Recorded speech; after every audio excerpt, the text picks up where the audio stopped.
要是这胎还是带把的，老子直接把他扔去宫里当太监，这辈子别想踏回府门一步。生了，国公爷，是姑娘是位千金小姐啊！闺女，我有闺女了，你娘泉下有知也该满意了。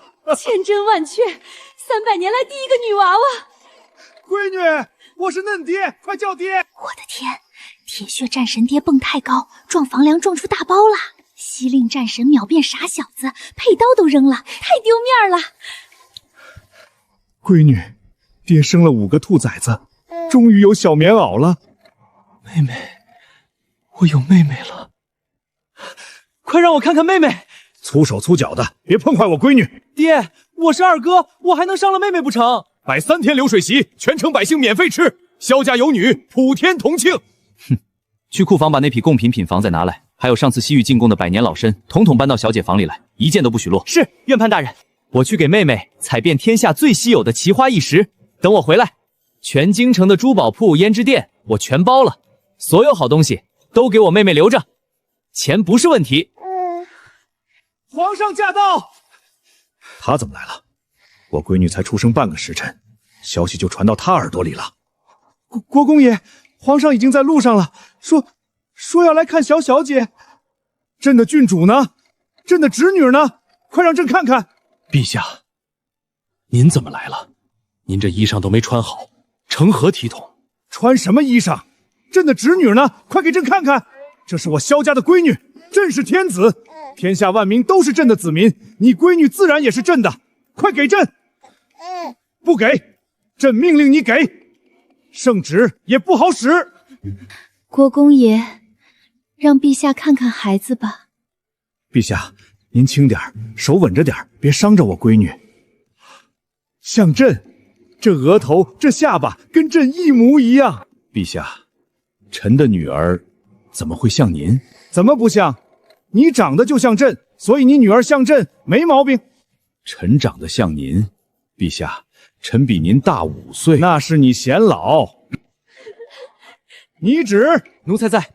册封镇国公萧京渊之女为镇国郡主，10亿5千户，赏黄金1万两，翡翠屏风1座，南海珍珠1镯。陛下，她才出生半个时辰。出生半个时辰怎么了？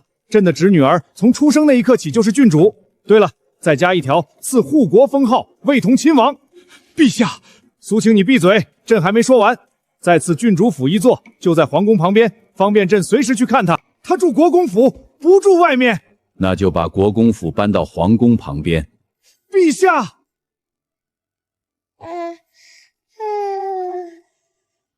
侄女儿，黄伯伯明天再来看你。陛下，您明天要早朝，早朝可以推后，推后到什么时候？推后到朕看完侄女儿。闺女，你得帮爹防着点皇上，他老想抢你。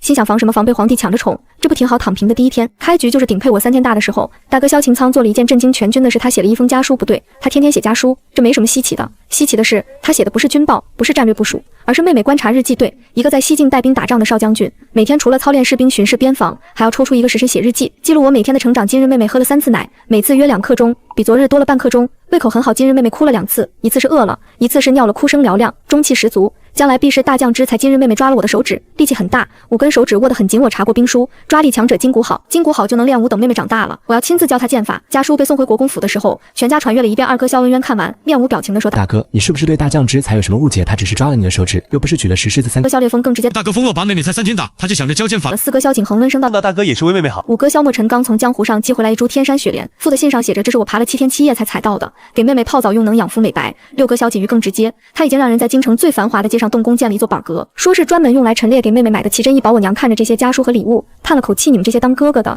能不能有点出息？没人听他的。”我爹还在扎手绣花，对，他也在学绣花，说要给我绣100条小裙子。我躺在摇篮里，看着房梁上的雕花，心想这个家除了我娘，没一个正常人。但不得不说，被一群不正常的人宠着，感觉还挺好的。我半个月大的时候，二哥萧文渊做了一件让全家都无语的事，他把我爹书房里所有的权谋史书兵法策略全搬走了，换成了他自己写的甜宠画本子。妹妹还小，不能看那些打打杀杀的东西。二哥一脸严肃地说：“要从小学会感受美好。”我爹看着那堆画本子，脸都绿了。他半个月大，连字都不认识，你给他看画本子。爹您不懂，这叫熏陶，我念给他听，他在娘胎里就能听见声音了，现在更能听见。说完，二哥真的拿起一本他写的甜宠小郡主，坐在我摇篮边，声情并茂地念了起来。从前有一个美丽的小郡主，她出生在大庸最尊贵的国公府，有3个哥哥疼她，3个哥哥爱她。我听着听着，差点睡着了。不对，我真的睡着了。二哥念完后，激动地跟我娘说：“娘，妹妹听了我的话，本子睡着了，她一定很喜欢。”我娘面无表情。小青谨词，她半个月大，一天要睡8个时辰，跟你念什么没关系。不，娘您不懂，她是因为听得太投入才安心睡着的。我娘你高兴就好。后来二哥的话本子真的火了，他把自己写的这些甜宠故事整理成册，取名《郡主的小确幸》，让六哥拿去印刷发行，结果一上市就卖断了货。京城的贵妇小姐们人手一本，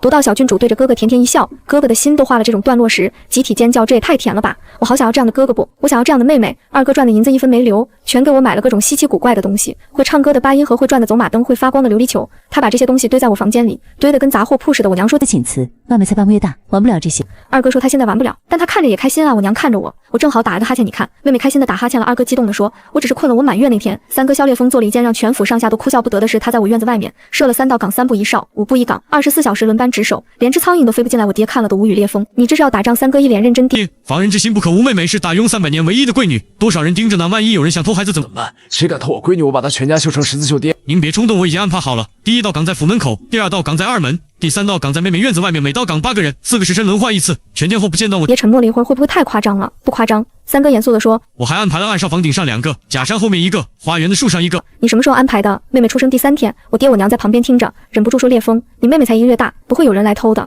娘，您不懂，这种事不怕1万就怕万一。三哥说着，又从腰间掏出一把匕首，放在我摇篮旁边的柜子里。这是我让人特制的防身匕首，刀鞘上镶了软木，伤不到妹妹。等她长大了可以防身用。我爹看了一眼那把匕首，皱眉道：“她才1个月大，你给她放匕首先备着，总有用到的时候。”我爹深吸一口气，转身走了。我躺在摇篮里，看着三哥那张写满谁敢动我妹妹我跟谁拼命的脸，心里默默想，以后谁要是想追我，他是要先过我三哥这一关。这一关怕是比西境战场还难闯。我2个月大的时候，四哥萧景恒差点把我喂出问题，不是毒药是甜品。四哥是太医院院判，医术高明，但他对妹妹的宠爱方式比较特别，他觉得所有药都太苦了，妹妹不能吃，所以他把所有的滋补药材都熬成了蜜膏，当归蜜膏、黄芪蜜膏、党参蜜膏、枸杞蜜膏。我娘看着那一排蜜膏，嘴角抽了抽。景恒，妹妹才2个月大，不需要吃这娘，这不是药，是甜品。四哥振振有词。我在太医院研究过了，这些药材的药性温和，配上蜂蜜熬制，既能滋补身体，又不会苦。妹妹每天吃1小勺，长大了皮肤白嫩，身体强壮。她才2个月，2个月怎么了？从小学养生，长大了才健康。四哥说着，真的用小银勺舀了一点蜜膏，放在我嘴边，我闻了闻，还挺香的，张嘴舔了一口甜的。上辈子我喝美式都不加糖，这辈子第一口吃到的就是蜜膏，这反差太大了。但我不能表现出来，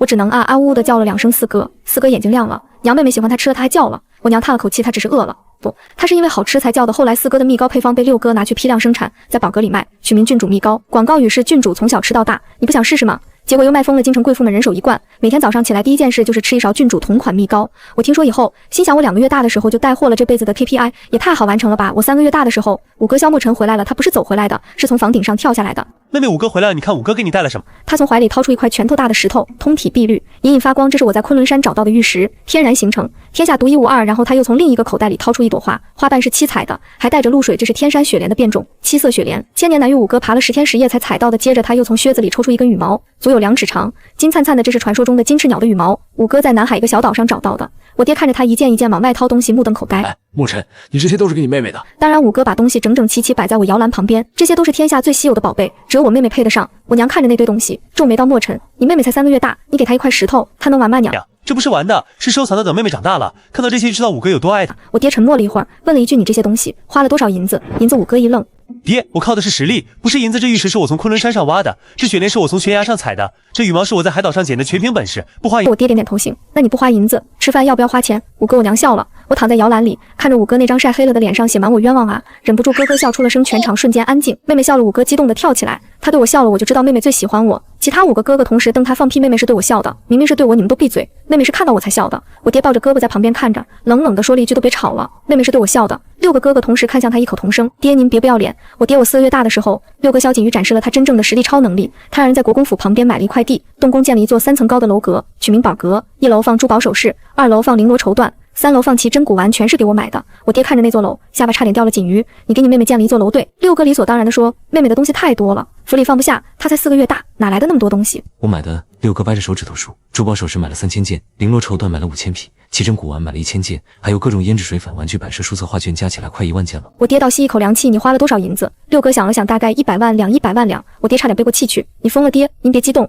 六哥笑眯眯地说：“这100万两我已经赚回来了，怎么赚的？”我让人放出消息说，镇国郡主用的珠宝都是从我铺子里买的，全京城的贵妇小姐都来抢购，价格翻了3倍，3天就卖断了货。这一进一出，我赚了200万两。我爹我娘心想，这哪是首富，这分明是商业鬼才。六哥走过来，蹲在我摇篮边，认真地说：“妹妹，你六哥别的不行，赚钱第一名，你放心，你这辈子的嫁妆六哥包了。”我眨眨眼，六哥激动地说：“妹妹听懂了。”他对我眨眼了，其他5个哥哥又瞪他。他每天都眨眼，跟听不听得懂没关系，就是别自作多情。六哥不理他们，继续对我说：“妹妹，你六哥的钱就是你的钱，你以后想买什么就买什么，不用看价钱。”我心想，我4个月大，连钱是什么都不知道，但这话听着真舒。我满月那天，国公府差点被踏平了，不是夸张。京城但凡有头有脸的人物全来了，门口的车马排到了5条街外，管家急得嘴上都起泡了。我娘给我换了一身大红襦裙，脖子上挂着我爹亲手打的长命锁，手腕上套着皇帝赏的玉镯子，头上还别了一颗拇指大的东珠。我整个人像个行走的首饰盒，这也太多了吧！我心想，压得我脖子都短了。但我不能说话，我只能躺在那里被抱来抱去，被各种叔叔伯伯阿姨婶婶围观。哎呀，这就是镇国郡主，长得也太好看了吧！这眉眼，这鼻子，跟国公夫人一个模子刻出来的。你们看这小手，多白嫩，将来一定是个大美人。我面无表情地看着他们，心想，你们夸一个满月的婴儿长得好看，是不是有点过分了？但我不能说话，我只能眨眨眼，然后他们就疯了。他看我了，郡主看我了，不，他看的是我，你们别争了。郡主在对我笑，我只是眨个眼。就在这时，外面传来一声高呼：“皇上驾到！”全场瞬间安静，所有人的目光都看向门口。然后我看见皇帝大步流星地走进来，这次龙袍穿好了，鞋也穿好了，但手里拎着一个拨浪鼓，对，一个镶金嵌玉的拨浪鼓。侄女儿黄伯伯给你带了礼物。我爹的脸又黑了，陛下，您又来了，朕来看侄女儿，怎么不行？行是行，但您能不能别每次都抢？朕没抢，朕是来看的。皇帝说着，走到我面前，把拨浪鼓摇得咚咚响。我看了他一眼，没反应。皇帝急了：“侄女儿，你看看这个多好玩！”我又看了他一眼，还是没反应。皇帝更急了，把拨浪鼓摇得更响了，脸都快凑到我脸上了。我爹终于忍不住了：“陛下，你靠太近了，万一吓着我闺女。”话没说完，我伸手抓了拨浪鼓一下，皇帝当场激动的眼眶都红了。他抓了朕的拨浪鼓了。侄女儿喜欢朕，我爹他只是随便抓的，不他就是喜欢。朕就知道皇帝高兴的像个孩子，当场宣布满月宴的所有开销，朕包了。另外，再赐镇国郡主黄金5000两，珍珠100壶，锦缎300匹，满朝文武面面相觑。这满月宴本来是国公府办的，结果皇帝一来，直接抢了主办权，还倒贴钱。我心想，这个皇帝是真的把我当亲闺女疼了。我5个月大的时候，朝堂上出现了一个奇怪的现象，大臣们上朝的时候开始互相问你今天给郡主送了什么。对，送礼物给一个5个月大的婴儿送礼物。最开始是户部尚书送了一对玉如意，然后礼部侍郎送了一尊金佛，接着兵部尚书送了一把小银弓，送着送着就卷起来了。你送玉如意，我送翡翠屏风；你送金佛，我送白玉观音；你送小银弓，我送金丝软甲。到最后，连边关的将军们都开始送了。西境送了一匹小马驹，北境送了一只小白狐，南境送了一筐热带水果。我爹每天下朝回家，管家都要跟他汇报国公爷，今天又收了37件礼物，已经登记入库了。我爹皱眉，怎么越来越多？回国公爷，因为大家都听说皇上很宠郡主，所以都想巴结。我爹沉默了一会儿，问了一句：“有没有人送绣花用的东西？”管家一愣：“国公爷，您还要绣花？当然，我闺女的裙子还没绣完呢。”管家后来这件事传到了皇帝耳朵里，皇帝在朝堂上当场宣布镇国郡主的礼物，朕替他收着诸位爱卿，不用送太贵重的，心意到了就行。满朝文武齐声应道：“臣等遵旨。”然后第2天送礼的数量翻了1倍，因为大家都觉得皇上都亲自发话了，这礼不送不行啊！我爹气得差点掀桌子，这些人把我闺女当什么了？我娘劝他：“国公爷，大家也是好意，他们是借我闺女讨好皇上，那您别收不就行了？”我爹想了想，不行，不收的话，他们该说我摆架子了；收了又觉得便宜了他们。我看着他纠结的样子，忍不住笑了。我爹眼睛一亮，闺女笑了，他是不是也觉得这些人很烦？我心想，不，我是觉得你很可爱。我半岁的时候发生了一件让整个大雍都没想到的事，邻国使臣来了，不是一个国家，是3个北燕、西凉、南越3国使臣同时抵达京城，说是来祝贺大雍喜得贵女的。皇帝在朝堂上接见他们，场面非常微妙。北燕使臣先说：“陛下，我国太子听闻镇国郡主天资聪颖，特备薄礼1份汗血宝马10匹，白玉安10副，愿与郡主结个。”善元西凉使臣跟着说：“陛下，我国国主准备了千年人参10支，天山雪莲10朵，祝郡主长命百岁。”南越使臣：“最夸张，陛下，我国准备了珍珠100壶，珊瑚10株，翡翠10座，祝郡主美貌无双。”满朝文武面面相觑，一个半岁的婴儿，3个国家来送礼，这也太夸张了吧！皇帝倒是很淡定，笑眯眯地说：“诸位使臣的心意，朕替侄女收下了。不过朕丑话说在前头，朕的侄女不涉外将来婚嫁之事，诸位就别打主意了。”3国使臣脸色各异，但都没说什么。散了朝以后，我爹私下找皇帝：“陛下，您今天在朝堂上说的不涉外是什么意思？”皇帝说：“就是字面意思，你闺女不嫁外国人。”我爹松了口气：“那就好，那就好。”皇帝又说：“也不嫁大庸人。”我爹一愣：“什么？朕的侄女嫁什么人？留在宫里陪朕不好吗？”我爹急了：“陛下，那是我闺女，朕知道是你闺女，朕又没说不让你见她，朕的意思是让她住在宫里，你每天来看她不就行了？那跟嫁人有什么区别？区别大了。嫁人是别人家的，住宫里是朕家的。”我爹气得说不出话，我在旁边听着，心想这2个人又开始抢了。我7个月的时候，我爹的绣品终于完成了。对，就是那个他扎了半年手，费了几百块布料，换了10几根绣花针的绣品。他绣的是一条小裙子，裙面上绣着一只猫，不对，他绣的是老虎，但看起来像只猫，而且那只猫的眼睛是歪的，一只高一只低，看起来像是在翻白眼。我娘看了半天，委婉地说：“国公爷，这老虎挺有特色的。”我爹很满意。那当然，我特意绣的猛虎下山图，我闺女穿上一定威风凛凛。我心想，爹，您确定是猛虎下山？我怎么看着像猫上树？但我不能说实话，因为她的表情太认真了。她拿着那条裙子，走到我面前，小心翼翼给我穿上。闺女，好看吗？我看着他期待的眼神，伸手抓了抓裙子上的老虎啊呜！我爹激动的眼泪都出来了。他说好看，他说老虎好看。我娘在旁边小声嘀咕，他只是随便叫了2声，不，他就是在夸我。我爹抱着我在屋子里转了3圈，高兴的像个孩子。六哥在旁边看着，小声跟五哥说爹是不是疯了？五哥说爹早就疯了，从妹妹出生那天就疯了。4哥说你们小声点，爹听见了又要骂人。3哥说怕什么爹现在眼里只有妹妹，没空管我们。2哥说的对，趁着爹不注意，我们多抱抱妹妹。大哥已经悄悄走到我身边，伸手想抱我，我爹一个转身，把大哥的手甩开了。别碰我闺女，你手上有茧，会硌着她。大哥，爹，我是你亲儿子。儿子怎么了？儿子没有闺女重要。大哥，其他5个哥哥同时看向我爹，脸上写满了我们是不是亲生的。我爹浑然不觉，抱着我继续转圈。我心想这个家以后怕是要靠我来维持平衡了。我8个月的时候发生了一件大事，那天我爹带我去上朝。对，上朝原因是皇帝说朕好久没见侄女儿了，苏青你带她来上朝，让朕看看。我爹说陛下，她才8个月，上什么朝？皇帝说8个月怎么了？8个月就不能上朝了？朕8个月的时候都开始听政了。我爹无话可说，只好带我去了金銮殿上，文武百官分列2侧，皇帝高坐龙椅，场面很是壮观。我被爹抱着走进去，所有人的目光都落在我身上。这就是镇国郡主，长这么大了，长得真好看，像他爹，像他爹，你瞎了吧？明明像他娘，我觉得像皇上。我爹脸又黑了，我坐在爹怀里，看着满朝文武，觉得有点无聊，就开始玩爹的胡子，撕。我爹疼得龇牙咧嘴，但不敢动，因为皇帝正看着他。皇帝在上面笑呵呵地说：“苏青，你闺女在给你梳胡子呢。”我爹干笑2声：“是啊，她喜欢臣的胡子。”满朝文武憋笑憋得脸都紫了。就在这时，户部尚书站出来说：“陛下，臣有事启奏说，今年南方水灾，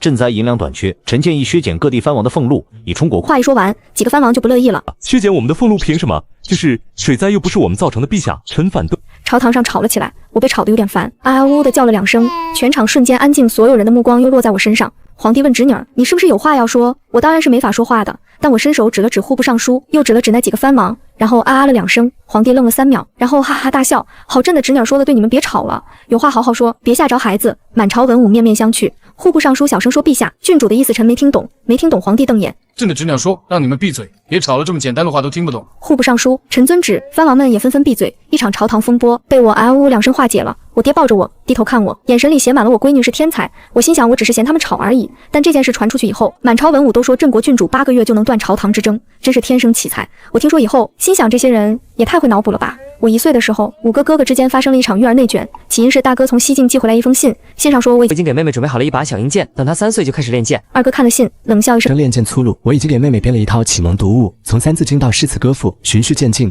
培养她的文采。”3哥说：“你们都不行，我已经在禁军中选好了8个女护卫，等妹妹会走路就贴身保护她。4哥说：“我已经配好了3年的养颜膏，每天涂一点，长大皮肤白嫩。”5哥说：“我已经画好了藏宝图，等妹妹长大了带她去寻宝。”6哥说：“你们这些都不如我实在，我已经给妹妹存了500万两银子的嫁妆。”5个哥哥互相对视，谁也不服谁。我爹在旁边听着，终于忍不住：“我都闭嘴，妹妹才1岁，你们想这么多干什么？”大哥在信里说：“爹，未雨绸缪。”2哥说：“大哥说的对，妹妹的事不能等。”3哥说：“我同意。”2哥4哥说：“我也同意。”5哥说：“我复议。”6哥说：“我早就开始行动了。”我爹气得吹胡子瞪眼：“你们这群不孝子，眼里还有没有我这个爹？”5个哥哥齐声说：“有啊，但妹妹更重要。”我坐在旁边吃手指，看着这一家人为我吵得不可开交，心里默默想上辈子我要是有这待遇，也不至于猝死了。我1岁半的时候，5哥萧墨尘经历了一次改造。5哥是江湖侠客，常年在外漂泊，性格潇洒不羁，最讨厌被束缚。但自从有了我，5哥变了，他开始看书了。对，那个连3字经都背不全的侠客，开始看书了。我爹以为他中了邪。墨尘，你是不是在外面惹了事？5哥一脸严肃地：“爹，您说什么呢？我在给妹妹写江湖游记。什么江湖游记？就是把我走过的地方、见过的人、经历过的事写下来，等妹妹长大了给她看，这样她不用出门也能知道天下的奇闻异事。”我爹愣住了，眼眶又红了。你为你妹妹写书？对啊。5哥挠挠头：“哦，我别的不会。行走江湖，我在喊我去过的地方，比京城任何一个说书先生都多。我把这些写成故事，让妹妹长大以后看，她就不用像我一样到处跑了。”我爹沉默了很久，然后拍了拍5哥的肩膀：“好儿子。”5哥不好意思地笑了。后来5哥真的写了一本书，叫《江湖异闻录》，讲的是他在江湖上遇到的奇人异事、风土人情，语言生动有趣，读起来引人入胜。这本书被6哥拿去印刷发行，在京城卖的比2哥的话本子还火，因为这是镇国郡主的5哥写的郡主，看了都说好。5哥赚了钱，第一件事是给我买了一匹小马驹，说等我长大了教我骑马。我娘说她才1岁半，你买马太早了。5哥说不早不早，养几年正好能骑。我心想行吧，这辈子连马都有人给我养了。我2岁的时候发生了一件让我爹差点跟皇帝绝交的事，皇帝要给我赐婚对象是赵国公家的嫡长孙赵恒，今年8岁。我爹听到这个消息当场炸了：“陛下您疯了，我闺女才2岁，朕知道。”皇帝说：“朕只是先定下来，等及笄了再成婚。赵恒的孩子朕见过，聪明伶俐，配得上你闺女。”不行，绝对不行！我闺女的婚事我自己做主，你是她爹，朕是她黄伯伯，朕也有发言权。2个加起来快100岁的男人又在御书房吵了起来，最后是我娘出面解决的。我娘抱着我走进御书房：“闻声到陛下，国公爷，你们别吵了。”皇帝和我爹同时看向他，我娘说：“周宝还小，现在说婚事太早了，等他长大了，让他自己选，好不好？皇帝想了想，若兰说的有道理，行。那朕就不赐婚了，等侄女长大了再说。我爹松了口气，还是夫人有办法。我娘笑了笑，不是我厉害，是你们太冲动了。我窝在娘怀里，心想这家果然只有我娘是正常人。走出御书房，我爹小声对我说：“闺女，你长大了别家太远，就在京城找，爹天天都能看到你。”我啊了2声，我爹当我是答应了，高兴的胡子都翘起来了。我3岁的时候已经能说完整的话了，而且因为天天听二哥念书，听五哥讲故事，听大哥讲兵法，我的语言能力比同龄人强了不止一点。当然，他们不知道我前世就会说话，他们以为我是天才妹妹3岁就能背诗了，天才妹妹3岁就能认字了，天才妹妹3岁就能自己吃饭了。天才，我心想3岁自己吃饭也算天才？你们对天才是不是有什么误解？但我不打算解释，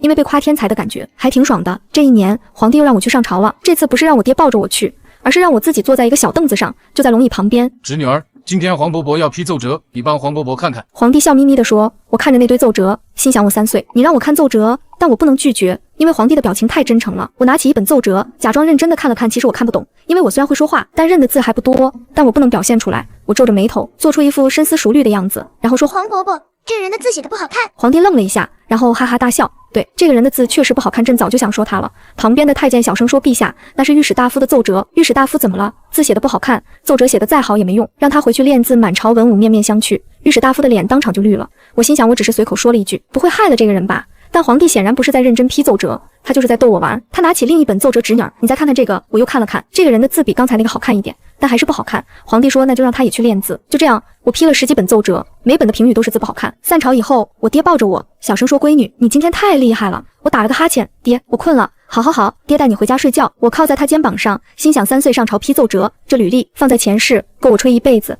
但在这辈子，我只是在御书房打个盹而已。我4岁的时候，六哥萧锦瑜从江南回来了，他去了半年，说是去拓展生意。其实大家都知道他是去给妹妹找好东西了。果然，他回来的时候带了整整10车的东西，珠宝首饰、绫罗绸缎、奇珍古玩、胭脂水粉、玩具摆设，应有尽有。我爹看着那10车东西，下巴差点掉了几鱼。你这是把江南搬空了？六哥得意地说：“差不多吧，江南最好的东西都在这里了。”他走到我面前，蹲下来，认真地说：“妹妹。”你看六哥给你带了什么？他从怀里掏出一个小盒子，打开，里面是一颗拇指大的夜明珠，通体银白，隐隐发光。这是东海夜明珠，整个大雍只有3颗，1颗在皇宫，1颗在西凉皇宫。这一颗六哥给你买回来了。我看着那颗夜明珠，眨眨眼，好漂亮。六哥的眼睛亮了，妹妹喜欢。然后他把盒子塞到我手里，送你了。我拿着盒子，有点懵。4岁的我已经拥有了一颗夜明珠，上辈子我30岁，连个像样的钻戒都没买给自己，这反差太大了。大哥从西境寄回来一封信，信上说听说六弟给妹妹买了夜明珠，我这边也找到了一颗更大的，下次寄回去。二哥说大哥你能不能别什么都比？三哥说就是妹妹喜欢就行，不用比大小。4哥说我同意，3哥5哥说我也同意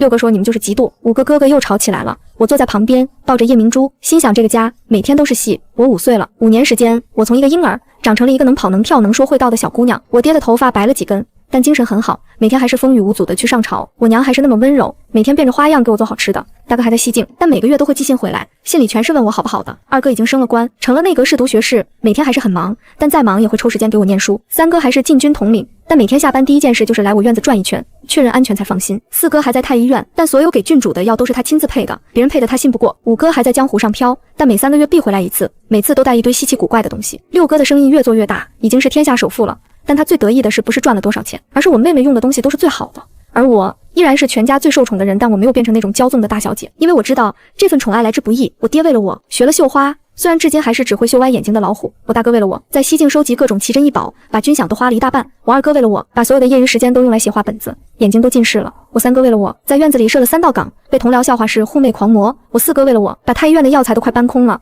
被院正骂了好几次。我5哥为了我走遍天涯海角，风餐露宿，就为了给我找一朵花一块石头。我6哥为了我花了100万两银子建宝阁，眼睛都不眨一下。这份宠爱不是因为我有多好，而是因为他们有多爱我，所以我要对得起这份爱，不是去卷，不是去争，而是好好的活着，健康的活着，快乐的活着，这就是对他们最好的回报。我5岁生日那天，全家人聚在一起，我爹说宝儿许个愿，我闭上眼睛，在心里说愿爹爹和娘亲长命百岁，愿哥哥们平安喜乐，愿黄伯伯身体健康，愿所有爱我的人都幸福。然后我睁开眼睛，吹灭了蜡烛，许了什么愿？我娘问我，我笑了笑，不能说，说了就不灵了。5哥说我猜妹妹许的是嫁个好夫婿，6哥说不可能，妹妹还小。4哥说也许的是发大财，3哥说许的是武功盖世，2哥说许的是才高8斗。大哥在心里说我猜妹妹许的是早日去西境看大哥。全家人都笑了，我也笑了。这就是我的家，一个糙汉爹，一个温柔娘，6个妹控哥哥，还有一个比亲爹还疼我的黄伯伯。大雍300年无贵女，举国叛女疯魔，而我就是那个被命运眷顾的女孩。不是命运，是爱，是这个家给了我所有前世我拼了命想要的一切。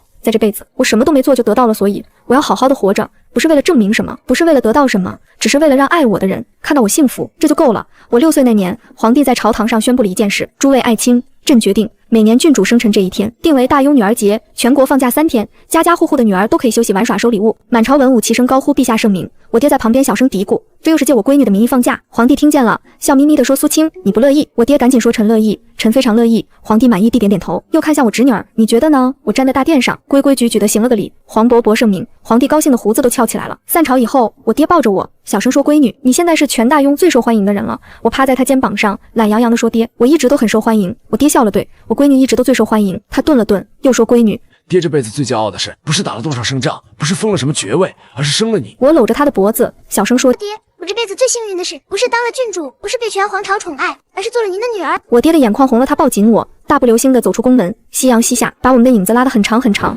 身后是巍峨的皇宫，身前是热闹的长街，怀里是此生最珍贵的宝贝。大雍300年无贵女，但从此以后，大雍有了一个最珍贵的贵女，她就是镇国郡主萧宝，全皇朝捧在手心的小宝贝，大雍最美的一道风景。